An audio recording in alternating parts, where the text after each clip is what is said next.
અને હવે વાત કરીશું 51 શક્તિપીઠની પરિક્રમાની।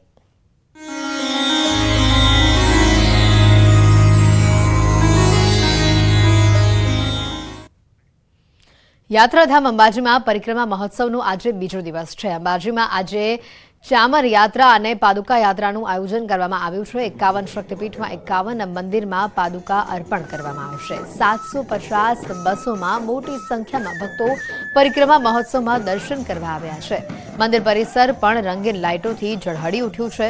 ગબ્બર પરિક્રમાના પ્રથમ દિવસે જ 2 લાખથી વધુ ભક્તોએ પરિક્રમા કરી હતી।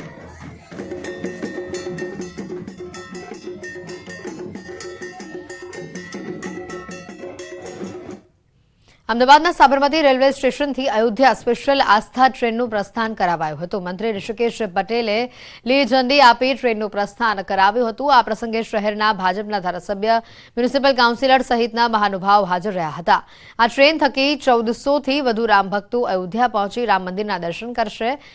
આસ્થા ટ્રેનના પ્રસ્થાન પ્રસંગે અમદાવાદનું સાબરમતી સ્ટેશન રામના રંગે રંગાયેલું જોવા મળ્યું। સાથે જય શ્રી રામના નારાથી સ્ટેશન ગુંજી ઉઠ્યું।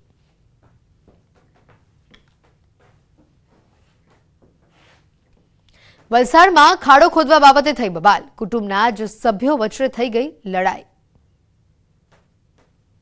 વલસાડના સરી ગામમાં ખાડો ખોદવા જેવી નજીવી બાબતે ડખો થઈ ગયો। કુટુંબના જ કેટલાક સભ્યો મહિલા પર પાઇપથી હુમલો કર્યો।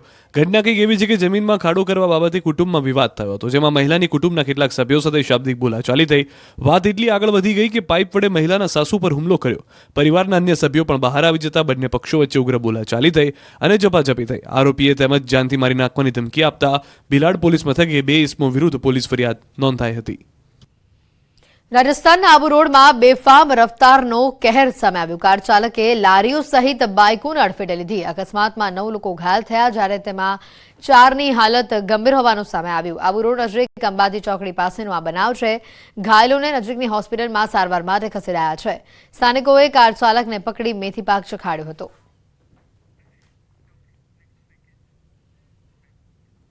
જૂનાગઢ વાસીઓ દામોદર કુંડ તરફ જાઓ તો સાચવજો। દીપડાએ દામોદર કુંડ પાસે લટાર મારી છે।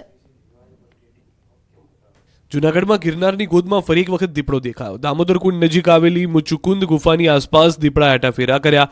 સાંજના સમયે અતિ પ્રાચીન ધાર્મિક સ્થળ નજીકથી જ્યારે દીપડો પસાર થયો ત્યારે જ ત્યાં હાજર કેટલાક લોકોએ મોબાઈલમાં વિડીયો બનાવ્યો, જેમાં દીપડો બિંદાસ બનીને આટાફેરા મારતો દેખાય છે। સ્થાનિકોનું કહેવું છે કે આ ભાગમાં ભાગ્યે જ દીપડો દેખાય છે, જ્યારે અન્ય વિસ્તારમાં ગિરનાર અભયારણ્યની અનેક વન્યજીવો આ રીતે બહાર આવી ચડે છે। સુરતથી અયોધ્યા જતી ટ્રેનમાં ગોધરાકાંડવાળી થતા રહી ગઈ।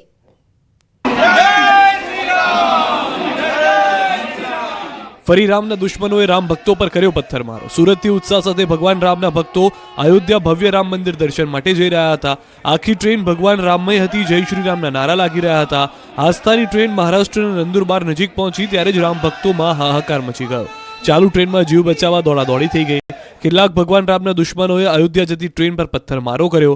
રવિવારે સાંજે 8 વાગે નીકળેલી આસ્થા ટ્રેન પર નંદુરબાર નજીક રાત્રે 10:30 વાગે આ બનાવ બન્યો હોવાની આશંકા છે।